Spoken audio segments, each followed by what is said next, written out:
సకు ఏమైందమ్మా? నాకు నాకు చెప్పమ్మా, ఏం జరిగింది? అయ్యో, ఎందుకమ్మా ఏడుస్తున్నావు? సకు, నువ్వు ఎందుకు ఏడుస్తున్నావో చెప్పమ్మా.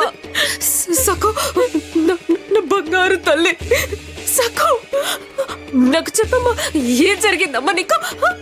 నువ్వెందుకమ్మా ఏడుస్తున్నావు? ఏం జరిగిందో చెప్పమ్మా. ఎందుకని తిరిగి వచ్చేసావు? ఏం జరిగిందో చెప్పు. సకు చెప్పు తల్లి, అక్కడ ఏం జరిగింది నాకు తెలియాలి కదా. నిజం చెప్పు. ఏమైంది సకు? ఉమా? ఏమైంది? ఏడుస్తావేంటమ్మా? తనెక్కడుంది? ఉమా, నువ్వు ఎవరితో మాట్లాడుతున్నావు?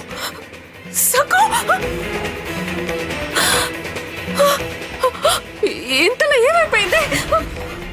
అయ్యో, నీకేమైంది ఉమా? సకు, సఖు ఇక్కడ లేదు ఉమా. సఖు వాళ్ళ అత్తగారింటికి వెళ్ళింది. నువ్వు భ్రమలో ఉన్నావు ఉమా. సఖు ఇక్కడ లేదు. ఎక్కడుంది సఖు? లేదు